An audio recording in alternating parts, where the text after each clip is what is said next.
তারেক রহমান ১ম থেকেই একটা প্যারালাল অ্যাডমিনিস্ট্রেশন তৈরি করে রেখেছেন। যেটা হুমায়ুন কবিরের মাধ্যমে তিনি একটা প্যারালাল অ্যাডমিনিস্ট্রেশন তৈরি করেছেন।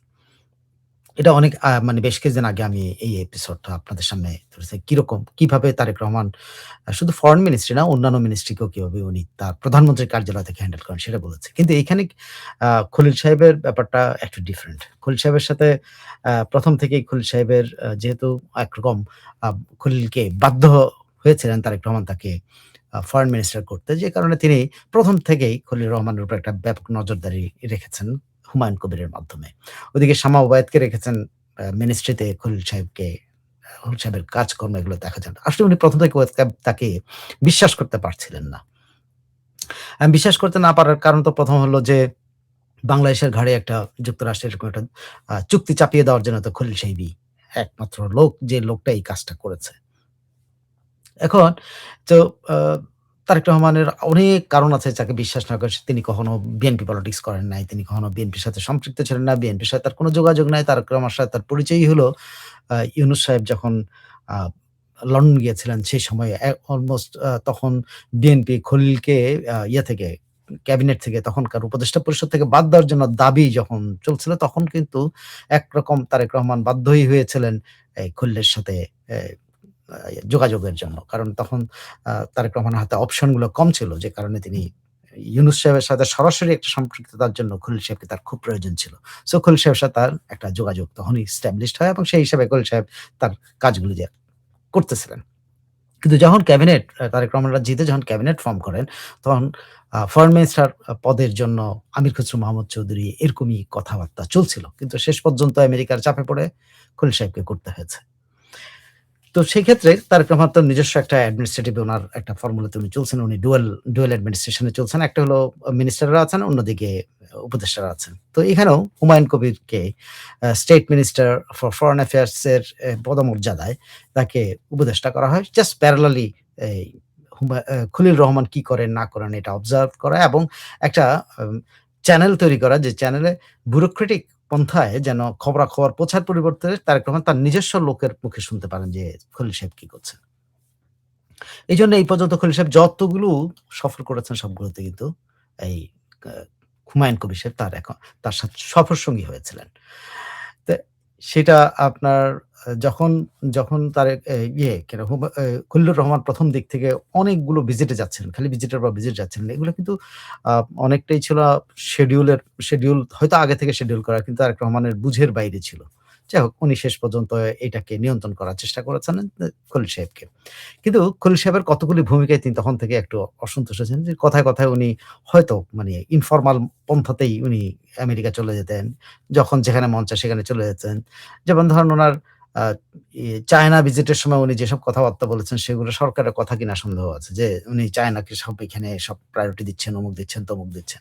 এমনকি যখন উনি ইন্ডিয়া ভিজিট করেন গত এপ্রিলে তখন অন ওয়ে টু হিজ ওই যে ইন্ডিয়ান ওশেন কনফারেন্স যেটা মরিশাসে হচ্ছিল সেটার পথে কিন্তু উনি যখন ৩ দিনের সফর ৭ থেকে ৯ পর্যন্ত সেই সফরেও উনি যে ভারতে যেয়ে উনি আ যাদের সাথে বৈঠক করেছেন সেগুলা অনেকটাই মানি ইয়ের বাইরে, হিসাবের বাইরে ছিল। যেমন ধরেন আ তিনি বৈঠক করেছেন জয়শঙ্করের সাথে এটা ঠিক ছিল। কিন্তু উনি অজিত দোভালের সাথে কেন মিটিং করলেন? ইট ওয়াজ হিজ পার্সোনাল ক্যাপাসিটি।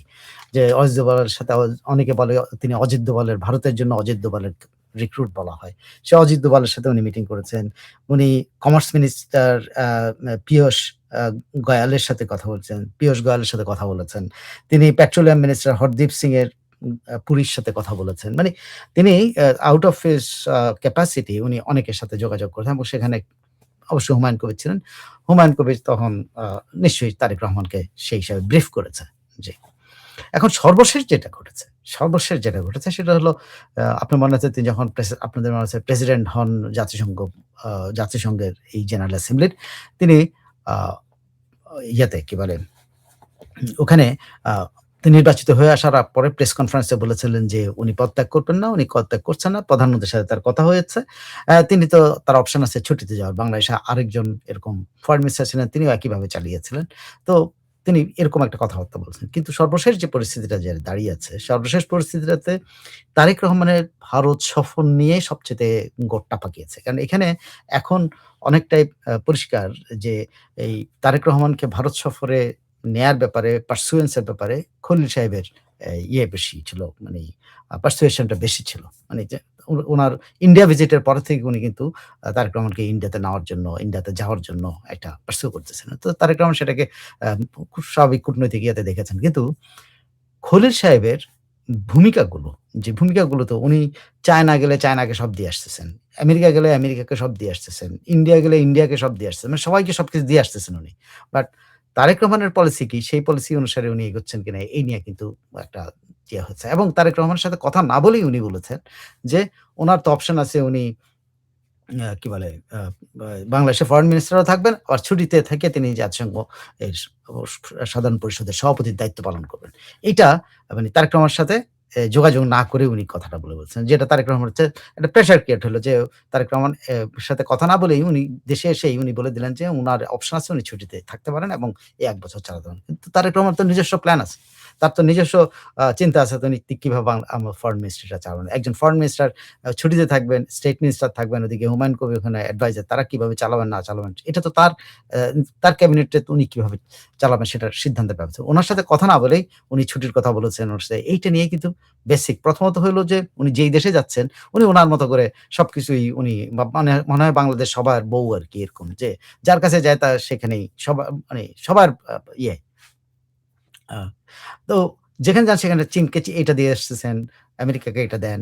আমেরিকাতে উনি আ কাউকে জিজ্ঞাসা করেছেন কিনা এটা এখনো পরিষ্কার না যে বাংলাদেশ সরকারের কেউ জানে কিনা যে উনি জ্বালানি সংক্রান্ত একটা MOU সাইন করছেন জ্বালানি বিভাগের যাচ্ছে। সেটা একদম ১ম দিকে।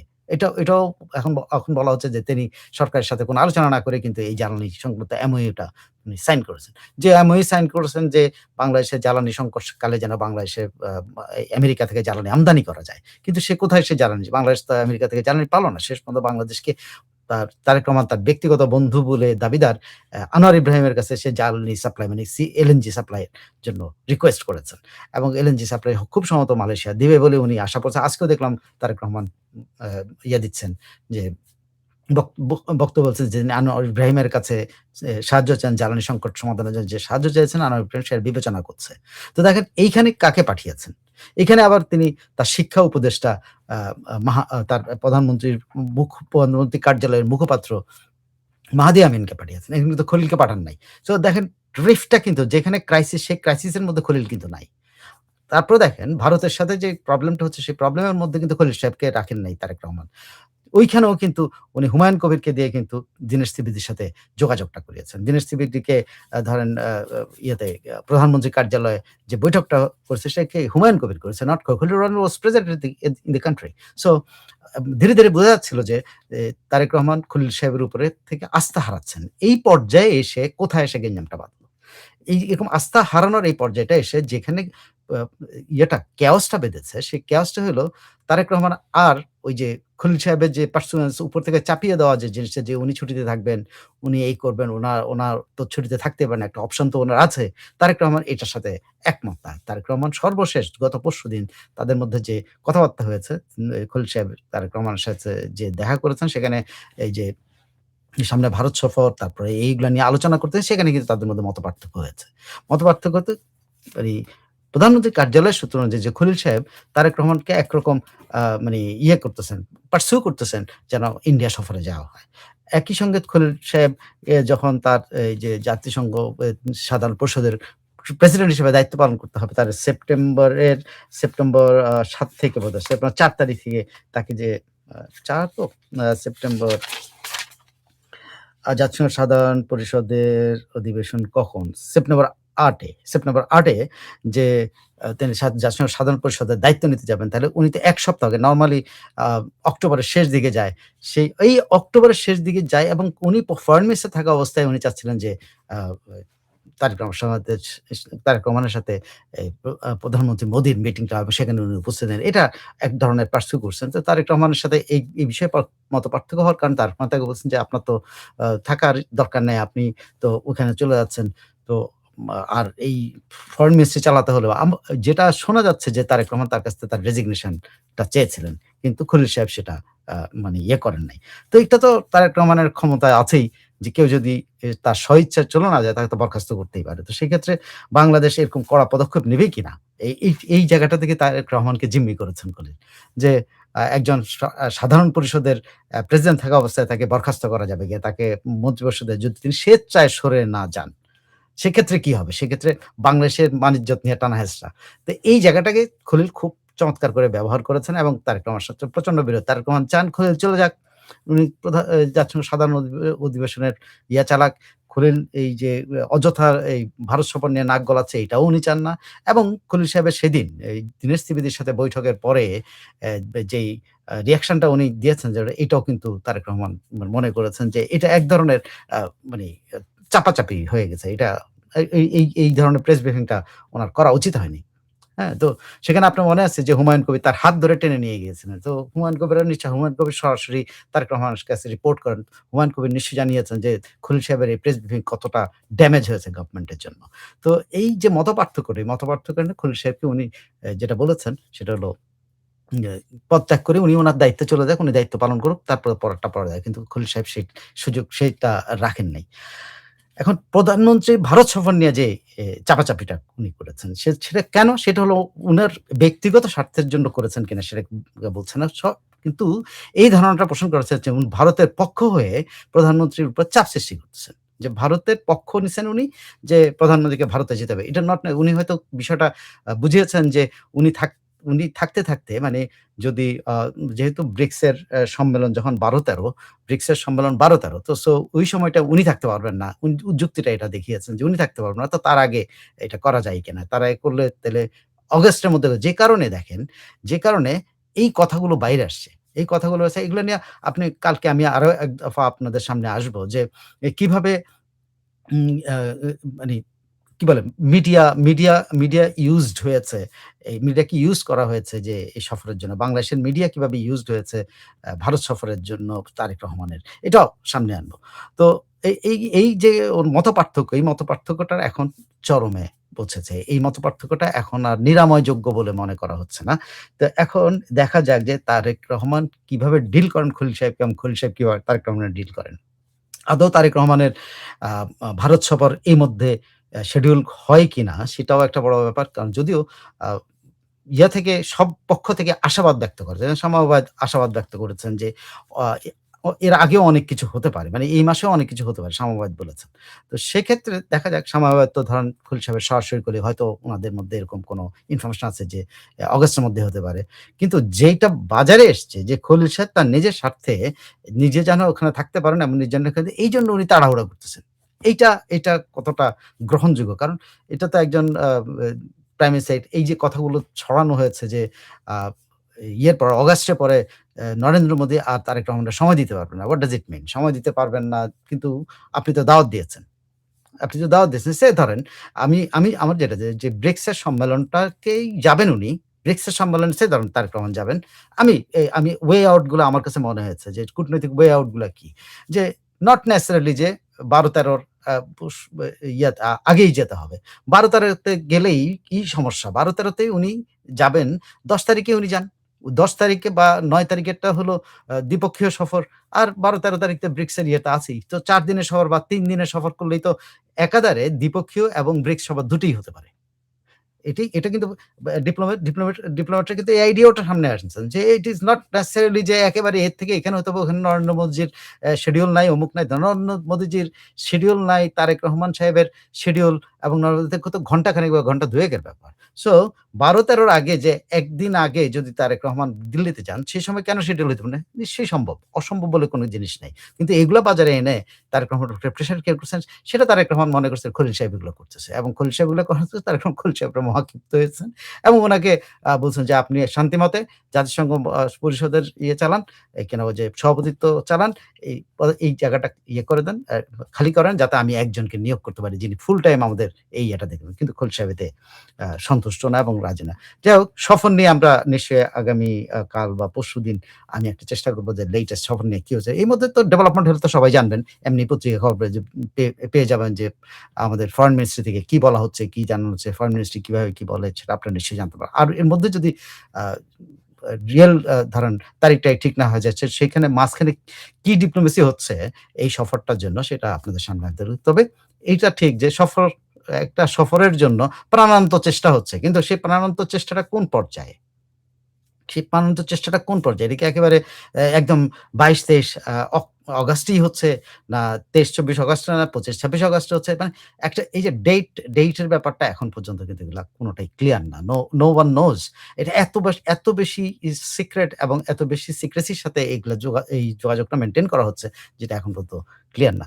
আমার বিশ্বাস যদি আসলেই এরকম কনক্রিট কোন আ তথ্য আসে নিশ্চয়ই আ এটা ব্রেক করবে এবং সেই ব্রেক অনুসারে আপনারা জানতে পারেন। আর আমার যদি কোন কিছু তথ্য থাকে আমি আগামী ২-১ দিনের মধ্যে আপনাদের সামনে নিয়ে আসবো। সো এখানে কংক্রিট কথা হলো তারেক রহমান চান খলিল বিদায় নেন।